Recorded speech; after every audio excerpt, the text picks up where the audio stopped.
भारत की समृद्ध संस्कृति के प्रतीक आपके अपने शो वाइब्रेंट भारत में आपका स्वागत है। मैं हूं प्रतिबिंब शर्मा।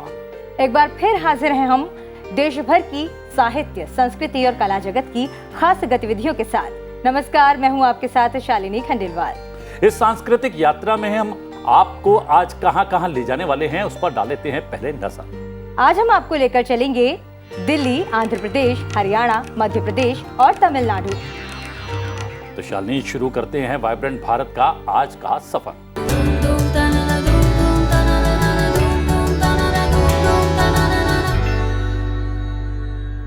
प्रतिबिंब, भारतीय शास्त्रीय संगीत जगत ने दुनिया को ऐसे दिग्गज कलाकार दिए जिन्होंने न केवल संगीत की सेवा की बल्कि उसको संवारने, निखारने और समृद्ध बनाने में अपना जीवन समर्पित कर दिया। कुछ ऐसे ही थे उस्ताद करामतुल्लाह खान, भारतीय शास्त्रीय संगीत जगत का एक ऐसा नाम जिन्हें करामती तबला वादक के रूप में जाना जाता है। ठीक कहा शालिनी तुमने, और देश के इस बेहतरीन तबला वादक को समर्पित एक खास 2 दिवसीय नृत्य और संगीत उत्सव का आयोजन पिछले दिनों दिल्ली के इंडिया हैबिटेट सेंटर में किया गया। अलंकार नाम के इस खास फेस्टिवल में देश के श्रेष्ठ कलाकारों की प्रस्तुतियां खास आकर्षण रही। आइए जानते हैं क्या खास रहा इस उत्सव में, साथ ही जानेंगे आखिर कौन थे उस्ताद करामतुल्लाह खान।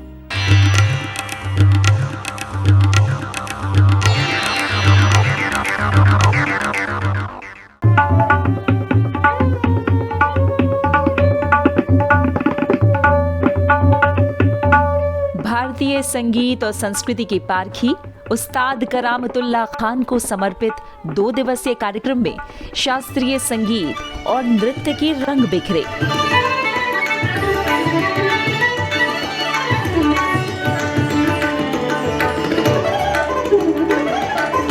उस्ताद करामतुल्लाह खान मेमोरियल म्यूजिक सोसाइटी का ये event India habitat centre Delhi में आयोजित किया गया।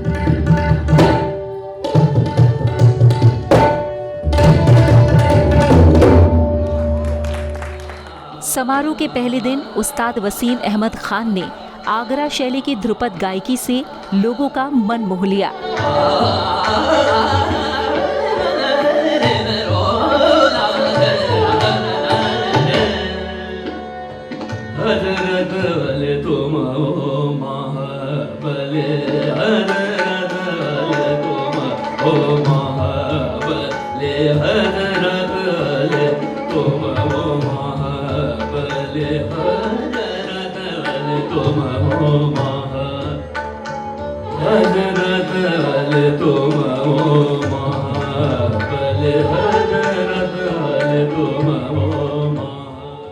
वहीं उस्ताद साबिर खान ने 900 साल की पारिवारिक परंपरा का पालन करते हुए तबले पर अपना जादू बिखेरा।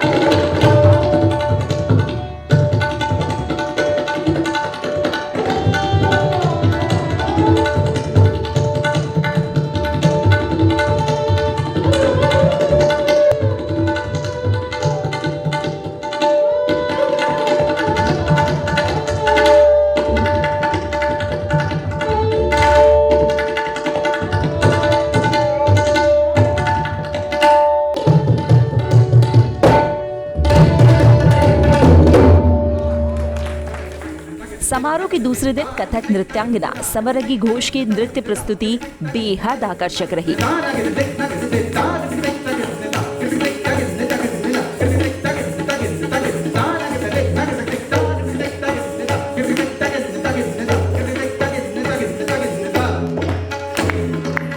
इसके अलावा सितार पर पंडित पार्थ बोस और वायलिन पर पंडित संतोष नाहर की जुगलबंदी खासी प्रभावशाली रही।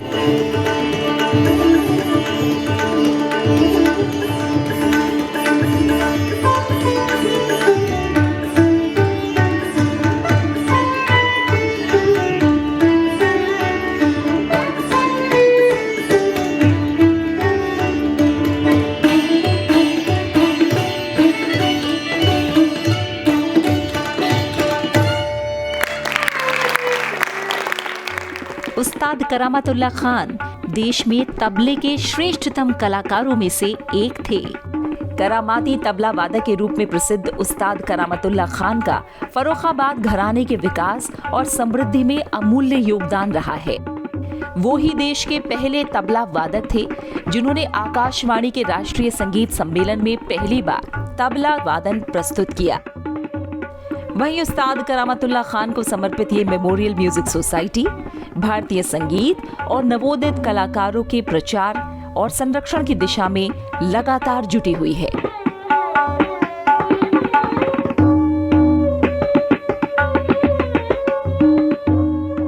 और शानी, अब हम अपने दर्शकों को लेकर चलते हैं आंध्र प्रदेश।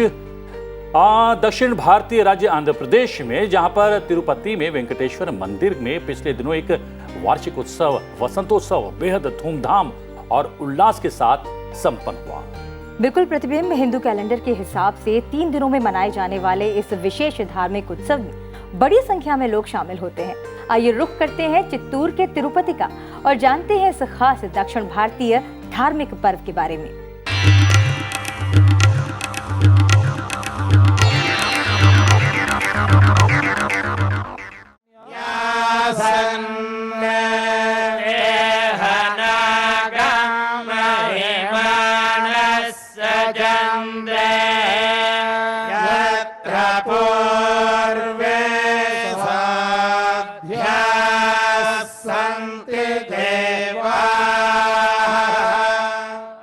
वसंत ऋतु के आगमन का जश्न मनाने के लिए पिछले दिनों आंध्र प्रदेश के तिरुपति में वेंकटेश्वर मंदिर में एक खास पर्व वसंतोत्सव का आयोजन किया गया।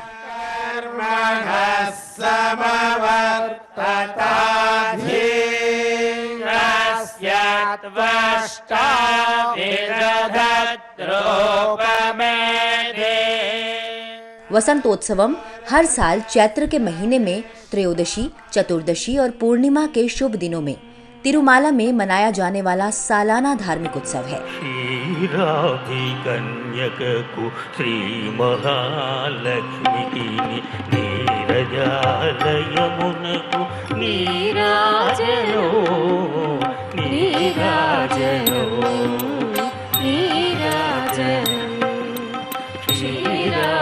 कन्यकु श्री महालक्ष्मी की नीरजालयमुनकु नीराजनम।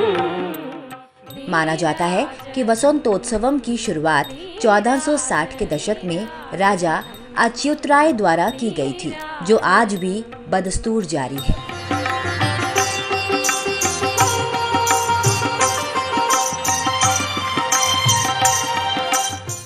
उत्सव के पहले 2 दिनों में श्री मलयप्पा स्वामी और उनकी पत्नियों श्रीदेवी और भूदेवी को खूबसूरती से सजाए गए वसंत मंडपम में लाया जाता है। वसंत मंडपम में अभिषेकम को पूरी धार्मिक अनुष्ठान और तौर तरीकों से संपन्न कराया जाता है।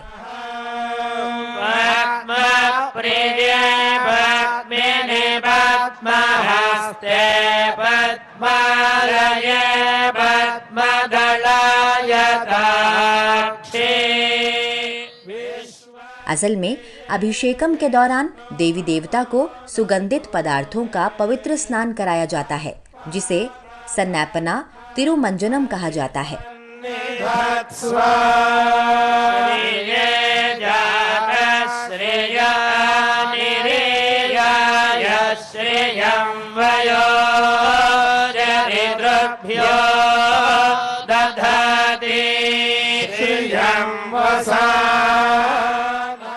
वहीं तीसरे दिन भगवान श्री राम, सीता, लक्ष्मण और हनुमान के साथ भगवान श्री कृष्ण, रुक्मिणी और सत्यभामा को भी भगवान मलयप्पा स्वामी और उनकी पत्नियों के साथ शोभा यात्रा में निकाला जाता है।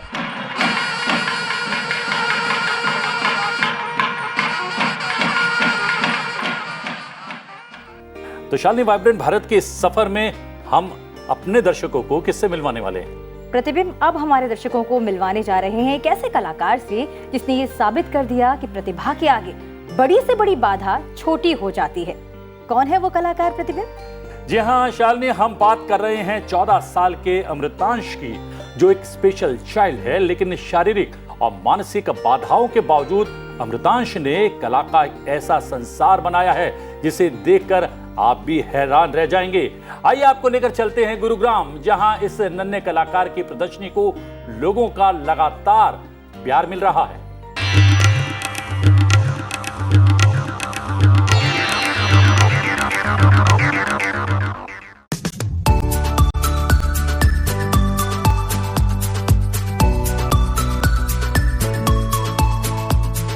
कोई भी बाधा प्रतिभा को आगे बढ़ने से नहीं रोक सकती।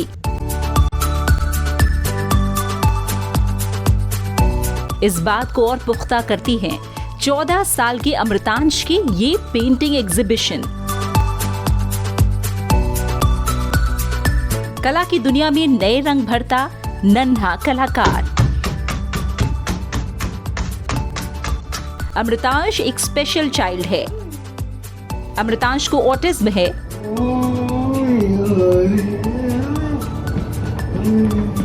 बावजूद इसके अमृतांश अपनी कल्पना को रंगों के जरिए नए पंख और आयाम दे रहा है। गुरुग्राम में आयोजित ऑसम ऑटिज्म नाम की ये प्रदर्शनी अमृतांश की दूसरी एकल प्रदर्शनी है। इस पेंटिंग एग्जीबिशन में अमृतांश ने रंगों का नया संसार गढ़ा है, जिसे लोगों का खूब प्यार मिल रहा है। अमृतांश का जो पूरा जो कैनवस है सारे, I think covered the thought processes of every human being that is coming and witnessing the show. तो आप काम में इन्होंने अमृतांश ने फ्रॉम द यूनिवर्स आसमान से लेके धरती तक का जो कनेक्शन जोड़ा है वो स्पेक्टैक्युलर है।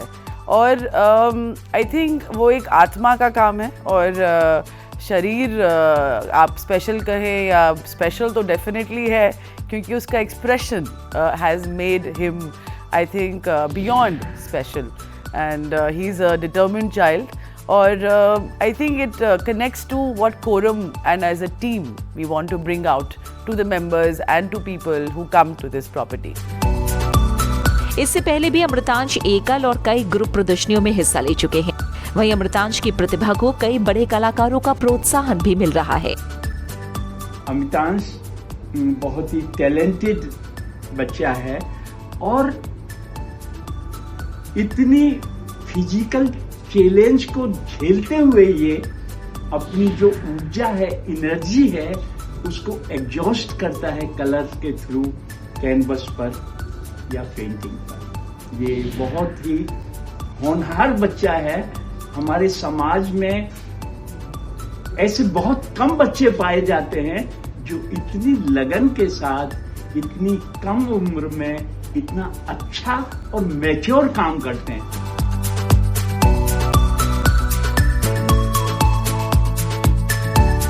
अमृतांश का ये पूरा सफर आसान नहीं था,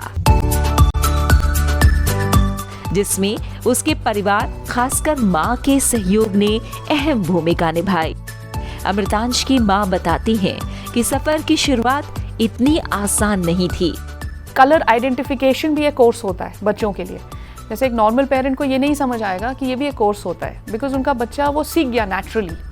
बट एक बच्चा जो मेरे जैसा, मेरा बेबी है जैसे, उसके लिए वो भी एक काम है कि रेड टी शर्ट लेकर आओ, या देखो ये रेड है, अब आप जाओ सेम कलर का कुछ लेकर आओ। देन आई रियलाइज्ड कि सेम कलर का तो वो ले आ रहा है, उसको मालूम है कलर ब्लाइंडनेस नहीं है, लेकिन मैं जब रेड बोल रही हूँ तो रेड नहीं आ रहा है। तो मैंने सोचा पेंटिंग के थ्रू कि आप रेड कलर दूँ, रेड लगाओगे तो मैं पीछे से रीइंफोर्स करती रहूँ। अच्छा अमृतांश रेड यूज़ कर रहा है अभी, अच्छा अभी रेड से पेंट कर रहा है, अच्छा अब ब्लू से पेंट करेंगे। तो 2 कलर से शुरू किया।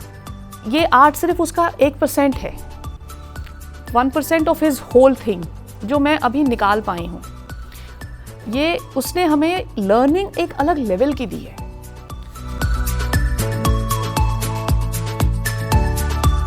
ऑटिज्म जैसे डिसऑर्डर से जूझते इस नन्हे कलाकार की प्रतिभा और साहस सभी के लिए एक मिसाल है।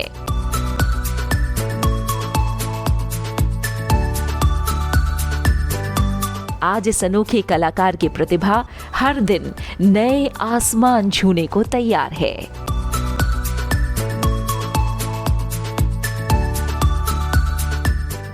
शालिनी, अब समय है उस सेगमेंट का जिसका इंतजार हमारे दर्शकों को हमेशा बना रहता है, सवाल जवाब का। जी हाँ, सवाल जवाब का। और पिछले एपिसोड में हमने आपसे एक सवाल पूछा था। आप में से जिन दर्शकों ने इसका सही जवाब दिया है उनके नाम हम स्क्रीन पर शेयर कर रहे हैं।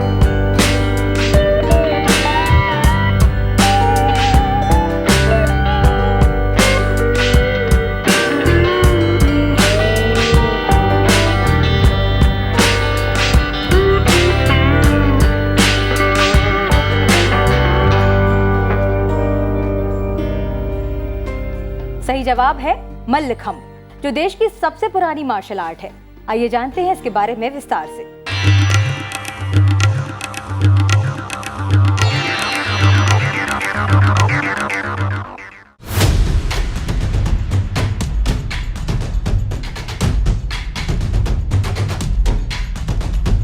देश की ट्रेडिशनल मार्शल आर्ट मल्लखंब एक सीधे खड़े खंबे पर किया गया हवाई योग या जिम्नास्टिक है, जो महाराष्ट्र और मध्य प्रदेश में खासा प्रचलित है। मल्ल का अर्थ शारीरिक बल और खंब का आशय खंबे से है। मल्लखंब का उल्लेख 12वीं सदी में चालुक्यकालीन ग्रंथों में देखा जा सकता है। पेशवा बाजीराव द्वितीय के गुरु बालम भट्ट दादा देवधर ने इसका प्रचलन दोबारा शुरू किया था। इस पारंपरिक खेल में जमीन में धंसे खंबे पर चढ़कर कौशल का प्रदर्शन किया जाता है। शारीरिक बल, गति, फुर्ती, लचीलापन और साहस, इन सारे एलिमेंट्स के साथ ये खेल देखने वालों को रोमांचित कर जाता है।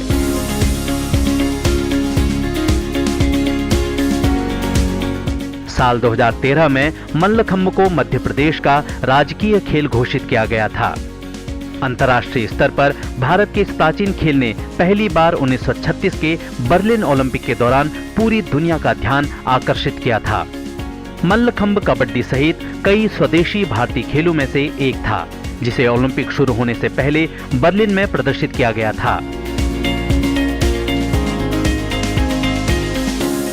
वहीं ऑस्ट्रेलिया के गोल्ड कोस्ट में कॉमनवेल्थ गेम्स 2018 से पहले फेस्टिवल 2018 में भी मल्लखंब का प्रदर्शन किया गया था। यह खेल टोक्यो 2020 ओलंपिक के उद्घाटन समारोह में उपस्थित होने वाला था, लेकिन कोविड-19 के कारण समारोह का हिस्सा नहीं बन पाया। वहीं इस बार मल्लखंब को खेलो इंडिया यूथ गेम्स 2022 में भी शामिल किया गया।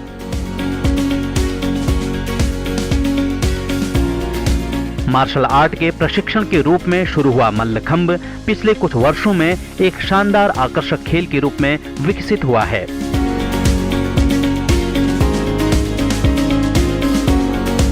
बीते कुछ सालों में पोल मल्लखंब, हैंगिंग मल्लखंब और रोप मल्लखंब, इन 3 प्रकार के मल्लखंबों ने प्रतियोगिताओं में लोकप्रियता हासिल की है।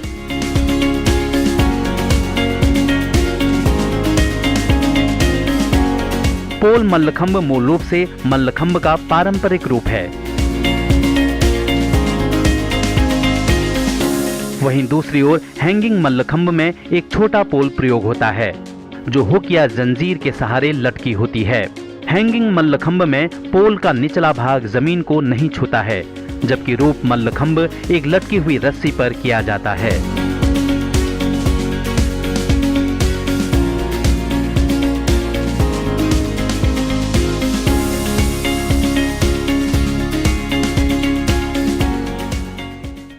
तो शालिनी, इस सप्ताह के लिए दर्शकों के लिए कौन सा सवाल लेकर आई हो?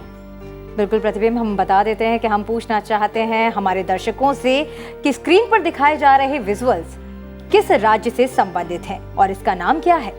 अब अपने जवाब स्क्रीन पर दिए पते पर भेज सकते हैं। सही जवाब देने वालों के नाम हम अपने अगले एपिसोड में शेयर जरूर करेंगे। और चलते चलते आपको लेकर चलते हैं कलाक्षेत्र फाउंडेशन चेन्नई, जहां बीते सप्ताह महान कलाकार, गुरु और कलाक्षेत्र के वरिष्ठ पूर्व छात्र नाट्याचार्य प्रोफेसर ए जनार्दन को समर्पित एक खास कार्यक्रम शताभिषेकम का आयोजन हुआ। कार्यक्रम की खास झलकियां आपके लिए।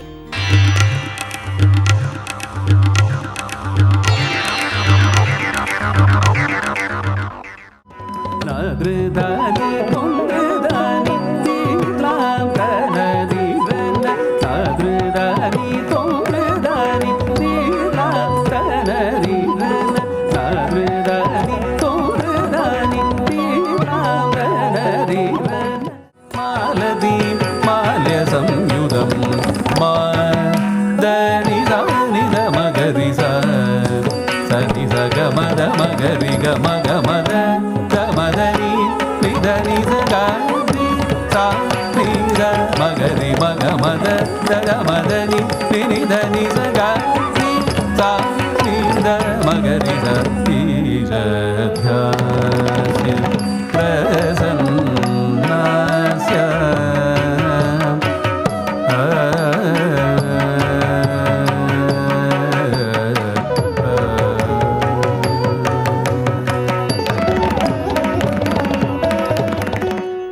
भारत के आज के सफर में इतना ही। वाइब्रेंट भारत के अगले सप्ताह के सफर में आपसे फिर भेंट होगी।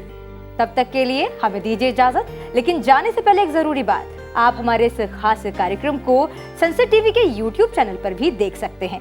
हमें दीजिए इजाजत। नमस्कार। नमस्कार।